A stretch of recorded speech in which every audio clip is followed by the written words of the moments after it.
कहानी शुरू होती है एक ऐसी दुनिया से जहां इंसान अब लगभग खत्म हो चुके हैं। एक खतरनाक वायरस पूरी दुनिया को अपनी चपेट में ले चुका है और जो भी इससे संक्रमित होता है वो कुछ ही मिनटों में एक भयानक ज़ॉम्बी में बदल जाता है। लेकिन ये कोई आम ज़ॉम्बी नहीं है, ये भागते नहीं, ये शिकार करते हैं। इतने तेज कि दौड़ते हुए हवाई जहाज तक का पीछा कर सकते हैं, इतने चालाक कि इंसानों की तरह सोच सकते हैं और इतने खतरनाक कि कई किलोमीटर दूर अपने शिकार की गंध तक पकड़ लेते हैं। इस तबाह हो चुकी दुनिया में अब सिर्फ 2 ही इंसान जिंदा बचे हैं। लेकिन सवाल ये है, क्या वो खुद को बचा पाएंगे या इस वायरस का अगला शिकार बन जाएंगे? कहानी की शुरुआत होती है एक छोटे से लड़के से जो अपने कमरे में बैठा टीवी पर कार्टून देख रहा होता है। सब कुछ बिल्कुल सामान्य लगता है, लेकिन तभी अचानक टीवी का सिग्नल चला जाता है और स्क्रीन पर एक इमरजेंसी अलर्ट फ्लैश होता है। उसकी मुस्कान एक ही पल में गायब हो जाती है। खबर में बताया जाता है कि पूरी दुनिया में एक जहरीला वायरस फैल चुका है और जो भी इसकी चपेट में आता है वो कुछ ही मिनटों में खतरनाक ज़ॉम्बी बन जाता है। हालात इतने बिगड़ चुके हैं कि हर किसी को तुरंत सुरक्षित जगह ढूंढने की चेतावनी दी जा रही है। लड़का ये सब देख ही रहा होता है कि तभी ऊपर के कमरे से एक अजीब सी आवाज आती है। उसकी सांसें रुक जाती हैं। वो धीरे धीरे डरते हुए ऊपर जाता है, लेकिन वहां पहुंचकर उसे पता चलता है कि ये सब उसकी बड़ी बहन का मजाक था। दोनों अपनी माँ के कमरे में जाते हैं, लेकिन वहां माहौल पूरी तरह बदल चुका होता है। उनकी माँ बेहद घबराई हुई होती है और फोन पर अपने पति से बात कर रही होती है। उनके पिता जो एक पायलट हैं, बताते हैं कि हालात अब काबू से बाहर हो चुके हैं। वायरस हर जगह फैल चुका है और अब यहाँ रुकना मौत को बुलाने जैसा है। वो अपने बच्चों से कहते हैं, बिना इंतजार किए तुरंत इस शहर से निकल जाओ, मैं तुमसे वादा करता हूँ सब ठीक हो जाएगा। फिर वो अपने हाथ में पहना हुआ लकी ब्रेसलेट दिखाते हैं जो उनकी बेटी एबिगेल ने बनाया था। उसे देखकर एबिगेल के चेहरे पर एक हल्की सी मुस्कान आ जाती है, लेकिन ये मुस्कान ज्यादा देर तक टिक नहीं पाती। बाहर से चीखने चिल्लाने की आवाजें आने लगती हैं। अब वक्त खत्म हो चुका था। उनकी माँ जल्दी जल्दी सामान उठाती है और दोनों बच्चों को लेकर घर से बाहर भागती है। जैसे ही वो कार के पास पहुंचते हैं, अचानक एक ज़ॉम्बी उन पर हमला कर देता है। सब कुछ बस कुछ ही सेकंड में बदल जाता है। डर के मारे एबिगेल तुरंत कार के नीचे छिप जाती है और वहीं से अपनी आंखों के सामने अपनी माँ और छोटे भाई को ज़ॉम्बीज के हाथों मरते हुए देखती है। वो खामोश है, कांप रही है, लेकिन आवाज नहीं करती। ज़ॉम्बी उसे देख नहीं पाता और वहां से चला जाता है। लेकिन खतरा अभी खत्म नहीं हुआ था। कुछ ही पलों बाद उसकी माँ खुद एक ज़ॉम्बी में बदल जाती है। अब वही माँ अपनी ही बेटी की तरफ धीरे धीरे बढ़ रही थी, डरावनी आंखों के साथ, टूटी हुई सांसों के साथ। और एबिगेल कार के नीचे छिपी हुई अपनी सांसें रोके मौत को अपने और करीब आता देख रही थी। ठीक उसी पल जब सब कुछ खत्म होने वाला था, तभी अंधेरे के बीच से एक आदमी फरिश्ते की तरह वहां पहुंचता है। बिना एक सेकंड गवाए वो एबिगेल की माँ को गोली मार देता है और उस छोटी सी बच्ची की जान बचा लेता है। लेकिन ये खौफनाक मंजर यहीं खत्म नहीं होता। कुछ ही देर बाद एबिगेल का छोटा भाई भी उसी वायरस के असर में आने लगता है। उसकी आंखें बदल रही थीं, उसकी सांसें भारी हो रही थीं और अब सच्चाई साफ थी। वो आदमी धीरे से एबिगेल की तरफ देखता है और कहता है, अपने कान बंद कर लो। एबिगेल डरते हुए अपनी आंखें बंद करती है और उस एक गोली के साथ एक मासूम बचपन हमेशा के लिए खत्म हो जाता है। इसके बाद कहानी सीधे 10 साल आगे बढ़ती है। अब दुनिया पहले जैसी नहीं रही। ज़ॉम्बी वायरस ने इंसानी सभ्यता को पूरी तरह मिटा दिया है। जो शहर कभी रोशनी से चमकते थे, आज वीरान पड़े हैं। हर तरफ बस खामोशी है और मौत का साया। ज्यादातर इंसान या तो मर चुके हैं या ज़ॉम्बी बनकर भटक रहे हैं और इस उजड़ी हुई दुनिया में अब सिर्फ 2 ही लोग जिंदा बचे हैं। वो छोटी सी बच्ची एबिगेल अब बड़ी हो चुकी है और जिसने उसे बचाया था वही अब उसका सहारा है। उसका नाम है जैक। पिछले 10 सालों से एबिगेल उसी के साथ रह रही है। जैक ने उसे सिर्फ जिंदा रहना ही नहीं बल्कि ज़ॉम्बी से लड़ना भी सिखा दिया है। अगर उस दिन जैक नहीं आता तो एबिगेल आज जिंदा नहीं होती। इसीलिए वो उसे अपने पिता की तरह मानती है। लेकिन जंगलों में बिताए इन सालों ने एबिगेल के अंदर एक खालीपन छोड़ दिया है। वो अब अकेलेपन से थक चुकी है। उसकी बस एक ही ख्वाहिश है कि कहीं कोई इंसानी बस्ती मिल जाए जहां वो फिर से लोगों के बीच रह सके। लेकिन जैक इस सोच से बिल्कुल अलग है। उसे लोगों के बीच रहना पसंद नहीं। एक रात जब दोनों जंगल में कैंप लगाकर सो रहे होते हैं, तभी एक हल्की सी आवाज जैक को जगा देती है। वो सतर्क होकर धीरे धीरे बाहर निकलता है और तभी अंधेरे से एक ज़ॉम्बी उस पर झपट पड़ता है। लेकिन जैक घबराता नहीं। वो लगातार फायर करता है और उसे वहीं खत्म कर देता है। गोलियों की आवाज सुनकर एबिगेल भी वहां पहुंच जाती है। इतने सालों में दोनों को इतना अनुभव हो चुका है कि वो जानते हैं एक ज़ॉम्बी कभी अकेला नहीं होता, मतलब आसपास और भी हैं। बिना देर किए दोनों वहां से निकलने की तैयारी करते हैं और घोड़े पर सवार होकर तेजी से आगे बढ़ जाते हैं। लेकिन रास्ता अभी भी सुरक्षित नहीं था। कुछ दूर जाते ही उनके घोड़े अचानक बेचैन होने लगते हैं, जोर जोर से हिनहिनाने लगते हैं। जैक तुरंत समझ जाता है खतरा बहुत करीब है। दोनों चारों तरफ नजर दौड़ाते हैं और तभी उन्हें दूर एक जीप दिखाई देती है जो ज़ॉम्बीज से घिरी हुई थी और उसके पास एक इंसान अपनी जान बचाने की आखिरी कोशिश कर रहा था। अब इस उजड़ी हुई दुनिया में जहां इंसान गिने चुने ही बचे थे, ऐसे में हर एक जिंदा इंसान को बचाना बहुत जरूरी था। जैक ये बात अच्छे से जानता था, लेकिन उसके लिए ये सिर्फ मदद करने का मौका नहीं था। वो एबिगेल की ट्रेनिंग को भी परखना चाहता था। वो एबिगेल से कहता है, अब वक्त आ गया है कि तुम खुद को साबित करो। आराम से निशाना लगाओ, सांस रोककर टारगेट लॉक करो और फिर ट्रिगर दबाओ। एबिगेल निशाना तो लगाती है, लेकिन जल्दबाजी कर देती है, गोली चलती है और ज़ॉम्बी के साथ साथ वो बेबस इंसान भी उसी गोली का शिकार हो जाता है। सब कुछ एक ही पल में खत्म। ये देखकर जैक का गुस्सा फूट पड़ता है। वो एबिगेल पर जोर से चिल्लाता है, लेकिन अब कुछ भी बदला नहीं जा सकता था। दोनों उस घायल आदमी के पास जाते हैं और समझ जाते हैं कि अब उसे बचाना नामुमकिन है। इससे पहले कि वो खुद ज़ॉम्बी बनकर खतरा बने, जैक उसे खुद ही खत्म कर देता है। फिर दोनों उसकी जीप से जरूरी सामान इकट्ठा करने लगते हैं। जैक उस आदमी के जूते निकालकर पहन लेता है, लेकिन जैसे ही वो ऐसा करता है, हालात अचानक बदल जाते हैं। जंगल के बीच कुछ लोग उन्हें चारों तरफ से घेर लेते हैं। हथियारों से लैस खतरनाक चेहरे। उनमें से एक की नजर जैक के पैरों पर जाती है और शक की चिंगारी भड़क उठती है। उन्हें लगता है कि जैक और एबिगेल ने उनके साथी को मारकर उसका सामान लूट लिया है। हालात अब खतरनाक मोड़ ले चुके थे। जैसे ही वो लोग हमला करने वाले होते हैं, तभी एक प्रेग्नेंट महिला कार से उतरती है और अपने लोगों को रोक देती है। उसकी आवाज में एक अजीब सा भरोसा था। वो कहती है, उन्हें जाने दो। कुछ पल के लिए सब कुछ शांत हो जाता है, लेकिन ये शांति ज्यादा देर टिकती नहीं। अचानक घोड़े बेचैन होने लगते हैं। जैक तुरंत समझ जाता है खतरा वापस आ चुका है। अगले ही पल जंगल के अंदर से डरावनी आवाजें गूंजने लगती हैं और फिर ज़ॉम्बीज का एक विशाल झुंड तूफान की तरह उनकी तरफ बढ़ने लगता है। उनकी रफ्तार इतनी तेज थी कि भागने का कोई मौका ही नहीं मिलता। मजबूरी में सब वही मोर्चा संभाल लेते हैं। गोलियां चलती हैं, ज़ॉम्बी गिरते हैं, लेकिन उनकी तादाद खत्म होने का नाम ही नहीं लेती। एक एक करके लोग गिरने लगते हैं। चीखें, खून और हर तरफ मौत। कुछ लोग वहीं ज़ॉम्बीज का शिकार बन जाते हैं। एक मजबूत आदमी भी उनके बीच ज़ॉम्बी के काटने का शिकार हो जाता है। वो खुद को खत्म करना चाहता है, बंदूक उठाता है, ट्रिगर दबाता है, लेकिन गोलियां खत्म हो चुकी थीं। अब सबको समझ आ चुका था, ये लड़ाई जीती नहीं जा सकती। तभी एबिगेल तेजी से आगे बढ़ती है। वो उस प्रेग्नेंट महिला को पकड़ती है और उसे गाड़ी में बैठा देती है। गाड़ी में उसका पति पहले से मौजूद था। जैक बिना एक सेकंड गंवाए इंजन स्टार्ट करता है और पूरी रफ्तार से वहां से निकल जाते हैं। और अब उस पूरे ग्रुप में से सिर्फ 4 लोग ही जिंदा बचे थे। बाकी सभी लोग उस खौफनाक हमले में ज़ॉम्बीज का शिकार बन चुके थे। पीछे छूटे मैदान में लाशों के बीच एक काले चेहरे वाला ज़ॉम्बी चुपचाप खड़ा था। उसकी आंखों में गुस्सा जल रहा था। अपने साथियों को मरा हुआ देखकर वो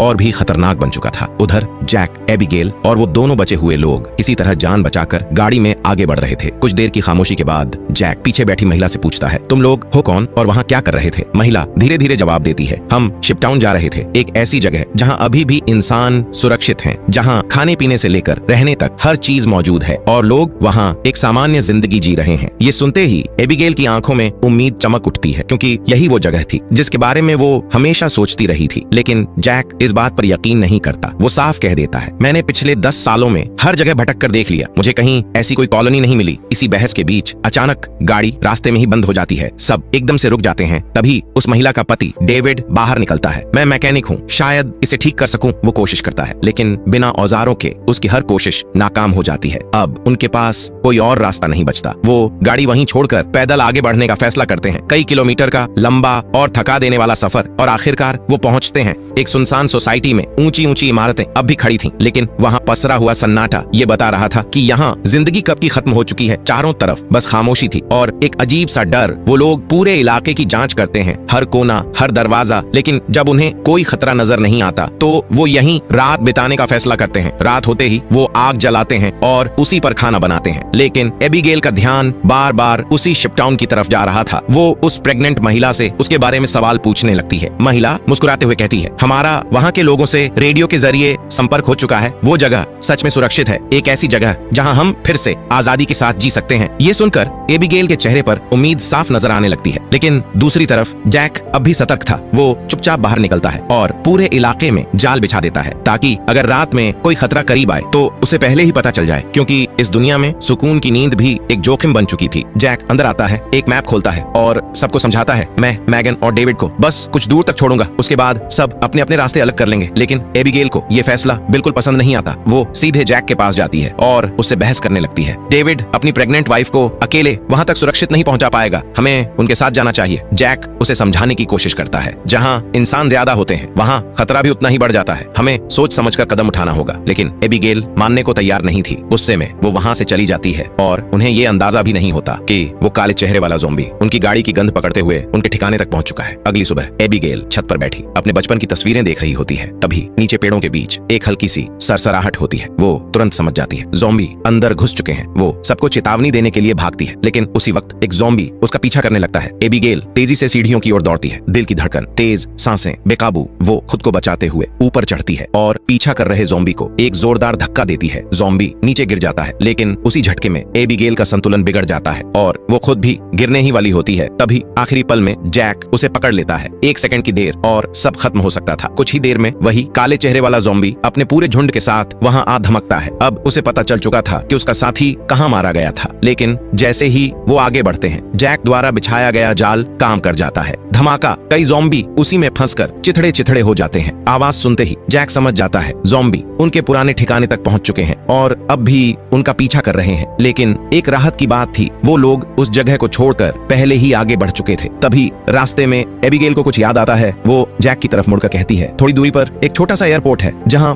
मेरे पापा काम करते थे। शायद वहां कोई प्लेन मिल जाए जिससे हम सीधे शिपटाउन पहुंच सकते हैं। ये सुनकर जैक रुक जाता है। उसकी आवाज अब गंभीर हो चुकी थी। एयरपोर्ट एक खुली जगह होती है। अगर वहां ज़ॉम्बी ने घेर लिया तो बचने का कोई रास्ता नहीं बचेगा, और ये भी जरूरी नहीं कि वहां कोई प्लेन मिले ही। अब उनके सामने एक फैसला था, सेफ रास्ता या आखिरी उम्मीद। आखिरकार एबिगेल के बार बार समझाने पर जैक एयरपोर्ट जाने के लिए तैयार हो जाता है। इसके बाद चारों लोग सीधे एयरपोर्ट की तरफ निकल पड़ते हैं, लेकिन वहां पहुंचते ही उनकी उम्मीद धीरे धीरे टूटने लगती है। पूरा एयरपोर्ट वीरान पड़ा था। चारों तरफ सिर्फ सन्नाटा और कहीं भी कोई एयरप्लेन दिखाई नहीं दे रहा था। जैक एबिगेल की तरफ देखकर कहता है, मैंने पहले ही कहा था यहाँ कुछ नहीं मिलेगा। लेकिन तभी जब वो लोग एयरपोर्ट के एक छोटे से गराज तक पहुंचते हैं और उसका दरवाजा खोलते हैं तो अंदर का नजारा देखकर सबकी आंखें चमक उठती हैं। वहां एक छोटा एयरप्लेन खड़ा था। इतने सालों बाद भी उसे देखकर ऐसा लग रहा था जैसे उनकी आखिरी उम्मीद अब भी जिंदा हो। ये देखकर सबके चेहरों पर राहत लौट आती है, क्योंकि अब शिपटाउन तक पहुंचने का रास्ता आसान लगने लगा था। लेकिन एक परेशानी अभी भी बाकी थी। डेविड एयरप्लेन को ध्यान से चेक करता है और कहता है, ये कई सालों से इस्तेमाल नहीं हुआ, इसे उड़ाने से पहले ठीक करना पड़ेगा। लेकिन अगर सब सही रहा तो 10 से 15 मिनट में मैं इसे तैयार कर दूंगा। जब तक डेविड प्लेन ठीक कर रहा होता है, तब तक जैक और एबिगेल एयरपोर्ट के अंदर जरूरत का सामान ढूंढने लगते हैं। तभी अचानक डेविड दूरबीन से बाहर देखता है और उसके चेहरे का रंग उड़ जाता है। दूर धूल के बीच ज़ॉम्बीज का एक विशाल झुंड उनकी तरफ बढ़ता दिखाई दे रहा था और उनकी रफ्तार इतनी तेज थी कि कुछ ही मिनटों में वो रनवे तक पहुंच सकते थे। डेविड भागते हुए जैक और एबिगेल के पास आता है और घबराकर कहता है, अगर हमने अभी प्लेन स्टार्ट नहीं किया तो हम सब यहीं मारे जाएंगे। एबिगेल बिना देर किए पायलट सीट पर बैठ जाती है। उसके पिता एक पायलट थे और बचपन में उसने उनसे प्लेन कंट्रोल करने की कुछ बातें सीखी थीं। अब वही यादें उसकी सबसे बड़ी ताकत बनने वाली थीं। वो तेजी से सामने रखी मैनुअल बुक्स पढ़ने लगती है, जबकि दूसरी तरफ जैक लगातार ज़ॉम्बीज पर गोलियां चलाकर उन्हें रोकने की कोशिश करता है। इसी तरह एबिगेल इंजन स्टार्ट कर देती है, लेकिन तब तक ज़ॉम्बीज रनवे तक पहुंच चुके थे। उनकी स्पीड इंसानों से कहीं ज्यादा थी और उनमें से एक ज़ॉम्बी सीधे प्लेन के दरवाजे तक आ पहुंचता है। लेकिन ठीक उसी पल जैक गोली चलाकर उसे नीचे गिरा देता है और एबिगेल तेजी से प्लेन को रनवे पर दौड़ा देती है। कुछ ही सेकंड बाद एयरप्लेन जमीन छोड़ देता है। पहली बार इतने सालों बाद उन्हें लगता है कि शायद अब वो सच में बच जाएंगे। प्लेन में बैठे सभी लोग राहत की सांस लेते हैं, क्योंकि शिपटाउन अब ज्यादा दूर नहीं था। लेकिन उनकी ये खुशी ज्यादा देर टिक नहीं पाती। उड़ान भरने के कुछ ही समय बाद अचानक इंजन से धुआं निकलने लगता है। 10 सालों से बंद पड़ा वो एयरप्लेन अब जवाब देने लगा था। अगले ही पल इंजन ब्लास्ट हो जाता है और प्लेन तेजी से नीचे गिरने लगता है। अंदर बैठे सभी लोगों की सांसें अटक जाती हैं। लेकिन तभी जैक हिम्मत दिखाता है। वो किसी तरह प्लेन को कंट्रोल करता है और उसे सीधे एक बड़े पेड़ की तरफ मोड़ देता है। जोरदार टक्कर के साथ प्लेन क्रैश हो जाता है। हालांकि हादसा खतरनाक था, लेकिन खुशकिस्मती से चारों की जान बच जाती है। अब प्लेन पूरी तरह तबाह हो चुका था और उनके पास फिर से वही पुराना रास्ता बचा था, पैदल सफर और मौत से भरी दुनिया। कई किलोमीटर पैदल चलने के बाद आखिरकार वो लोग एक सुनसान रेलवे स्टेशन तक पहुंच जाते हैं। रात अब गहरा चुकी थी। चारों तरफ एक अजीब सा सन्नाटा पसरा हुआ था। सबसे पहले जैक आसपास का इलाका चेक करता है। जब उन्हें कहीं भी कोई ज़ॉम्बी दिखाई नहीं देता तो वो लोग वहीं रात बिताने का फैसला कर लेते हैं। मैप देखकर उन्हें पता चलता है कि अब शिपटाउन सिर्फ 2 दिन की दूरी पर है। ये सुनते ही सबके अंदर एक नई उम्मीद जाग उठती है। इसी दौरान मैगन धीरे से जैक के पास आती है और उसका शुक्रिया अदा करती है। वो कहती है, अगर तुम न होते तो शायद हम यहाँ तक कभी पहुंच ही नहीं पाते। पहली बार इतने समय बाद जैक के चेहरे पर थोड़ी नरमी दिखाई देती है। धीरे धीरे उसे भी मैगन और डेविड के लिए हमदर्दी महसूस होने लगती है। फिर वो अपनी कहानी बताता है। उसकी आवाज अब भारी हो चुकी थी। जब 10 साल पहले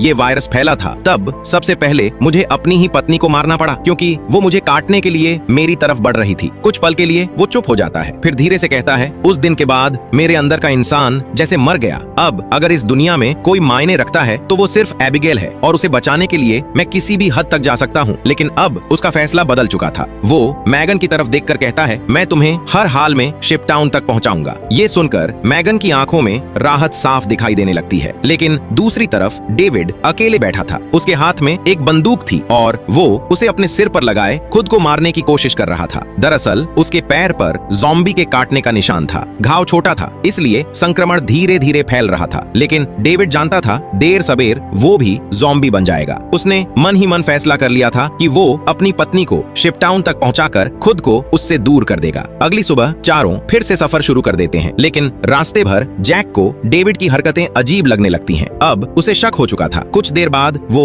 डेविड को बहाने से एक सुनसान जगह पर ले जाता है, जहां एबिगेल और मैगन उन्हें देख न सकें। फिर जैक धीरे से डेविड की पैंट ऊपर करता है और वहां वही काटने का निशान दिखाई देता है। अब जैक को पूरा यकीन हो चुका था, डेविड संक्रमित हो चुका है। वो ठंडी आवाज में पूछता है, तुम खुद मरना पसंद करोगे या मुझे करना पड़ेगा? डेविड शांत होकर जवाब देता है, मैं किसी को नुकसान नहीं पहुंचाऊंगा और अगर वक्त आया तो खुद को खत्म कर दूंगा। कुछ पल तक जैक उसे घूरता रहता है, फिर आखिरकार उसे छोड़ देता है। चलते चलते फिर रात हो जाती है। तभी दूर उन्हें एक अकेला घर दिखाई देता है। जैक तुरंत बंदूक निकालता है और सावधानी से आगे बढ़ने लगता है। लेकिन तभी अचानक एक तेज रोशनी उनके चेहरों पर पड़ती है और अगले ही पल स्पीकर से आवाज गूंजती है, अपने हथियार नीचे रख दो वरना गोलियों से उड़ा दिए जाओगे। अब उन्हें समझ आ जाता है कि अंदर कोई इंसान मौजूद है। तभी एबिगेल धीरे धीरे आगे बढ़ती है और ऊंची आवाज में कहती है, हम यहाँ लड़ने नहीं आए, हमें सिर्फ मदद चाहिए। कुछ सेकंड की खामोशी के बाद आखिरकार उस घर का मालिक बाहर निकलकर उनके सामने आ जाता है। वो आदमी धीरे से उनकी तरफ देखता है और कहता है, यहाँ तुम लोगों को खाना भी मिलेगा और रात बिताने की जगह भी, लेकिन उसकी एक शर्त थी, घर के अंदर आने से पहले सबको अपने हथियार बाहर छोड़ने होंगे। कुछ पल के लिए चारों एक दूसरे की तरफ देखते हैं, क्योंकि इस दुनिया में बिना हथियारों के रहना मतलब मौत को दावत देना। लेकिन उनके पास कोई और रास्ता भी नहीं था। आखिरकार वो लोग अपनी बंदूकें बाहर रख देते हैं। इसके बाद वो आदमी उन्हें अंदर ले जाता है और मुस्कुराते हुए कहता है, मैं एक साइंटिस्ट हूँ और इस वीरान दुनिया में अकेला रहकर रिसर्च कर रहा हूँ। अगर चाहता तो बहुत पहले यहाँ से जा सकता था, लेकिन ऐसी बर्बाद जगहें मेरे काम के लिए सबसे बेहतर है। अंदर का नजारा देखकर चारों हैरान रह जाते हैं। टेबल पर ढेर सारा खाना रखा था, ऐसा खाना जो उन्होंने शायद कई सालों से देखा तक नहीं था।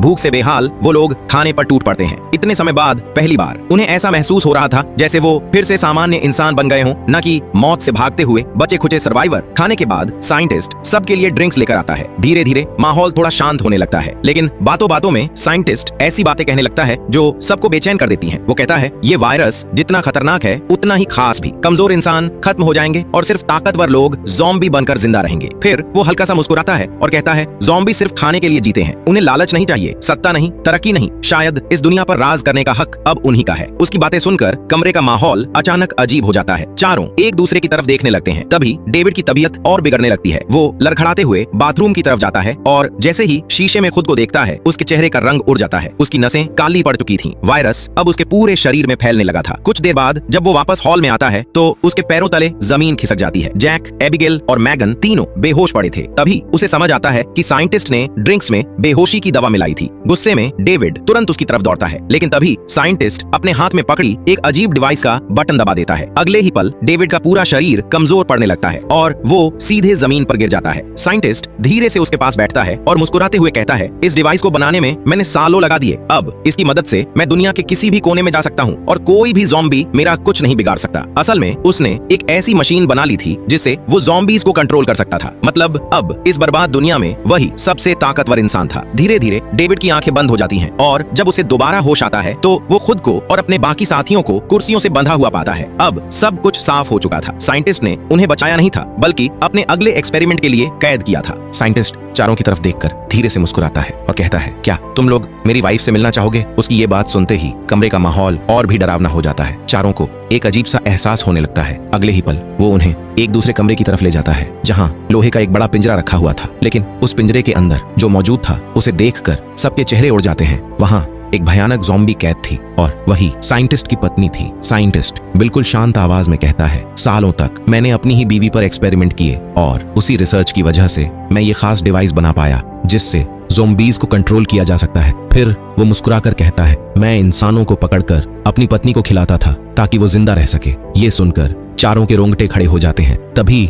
साइंटिस्ट पिंजरे का दरवाजा खोल देता है। जैसे ही वो ज़ॉम्बी बाहर आती है वो सीधे उसी साइंटिस्ट पर झपट पड़ती है, लेकिन तभी साइंटिस्ट अपना डिवाइस एक्टिव करता है और अगले ही पल वो ज़ॉम्बी वहीं रुक जाती है। अब वो पूरी तरह उसके कंट्रोल में थी। इसके बाद साइंटिस्ट उसे जैक और बाकी लोगों की तरफ भेज देता है। वो सीधे जैक पर हमला करती है, लेकिन जैक पूरी ताकत से उसे लात मारकर पीछे फेंक देता है। उसी दौरान डेविड के अंदर फैल चुका वायरस उसकी बॉडी को असामान्य ताकत देने लगता है। वो रस्सियों को तोड़ देता है और तुरंत अपने बाकी साथियों को भी आजाद कर देता है। खतरा बढ़ता देख साइंटिस्ट वहां से भाग निकलता है। जैक, एबिगेल, मैगन और डेविड जल्दी से अपना सामान उठाते हैं और घर से बाहर निकल आते हैं। बाहर उन्हें साइंटिस्ट की गाड़ी दिखाई देती है। बिना देर किए वो चारों उसी में बैठकर वहां से निकल जाते हैं, लेकिन मामला अभी खत्म नहीं हुआ था। साइंटिस्ट अपने डिवाइस की मदद से पूरे इलाके के ज़ॉम्बीज को उनकी तरफ मोड़ देता है। अगले ही पल जंगल के अंदर से दर्जनों ज़ॉम्बी उनकी गाड़ी के पीछे दौड़ने लगते हैं। जैक तेजी से गाड़ी भगाता है और कुछ देर के लिए उन सबसे दूरी बना लेता है, लेकिन आगे पहुंचते ही उनका रास्ता बंद मिल जाता है। अब उनके पास पैदल भागने के अलावा कोई दूसरा रास्ता नहीं था। कुछ दूर आगे बढ़ने के बाद ज़ॉम्बी फिर से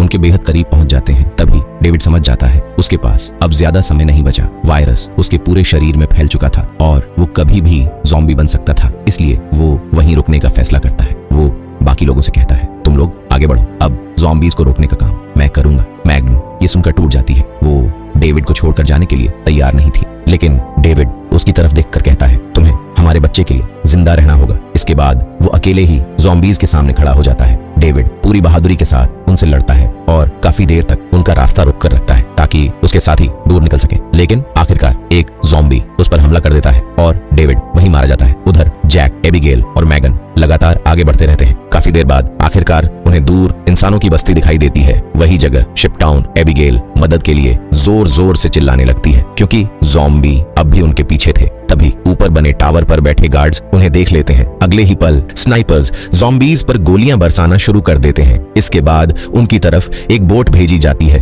तीनों जल्दी से उसमें बैठ जाते हैं और आखिरकार जिंदा बचकर शिपटाउन के अंदर पहुंच जाते हैं। काले चेहरे वाला ज़ॉम्बी अपने झुंड को आगे बढ़ने से रोक देता है। उसके सामने चारों तरफ पानी फैला हुआ था और इतने सालों में पहली बार ऐसा हुआ था कि वो किसी शिकार तक पहुंचकर भी रुक गया हो। पानी अब उनके लिए एक दीवार बन चुका था। दूसरी तरफ शिपटाउन के अंदर हालात बिल्कुल अलग थे। मैगन की डिलीवरी का वक्त आ चुका था और उसकी हालत तेजी से बिगड़ रही थी, लेकिन राहत की बात यह थी कि यहाँ डॉक्टर, दवाइयाँ और इलाज की सारी सुविधाएं मौजूद थीं। अगली सुबह पहली बार इस सुरक्षित दुनिया की असली तस्वीर दिखाई जाती है। कई बड़े जहाजों को आपस में जोड़कर एक पूरा टाउन बनाया गया था। चारों तरफ सिर्फ पानी और बीच में इंसानों की आखिरी बची हुई बस्ती। यहाँ पहुँचने के बाद जैक एबिगेल से कहता है, अब हमें यहाँ से निकल जाना चाहिए, लेकिन एबिगेल का फैसला अब बदल चुका था। इतने साल जंगलों में डर डर कर जीने के बाद अब उसे लोगों के बीच रहना अच्छा लगने लगा था। यहाँ लोग हंसते थे, बातें करते थे और बिना डर के जीने की कोशिश कर रहे थे। इसी बात को लेकर जैक और एबिगेल के बीच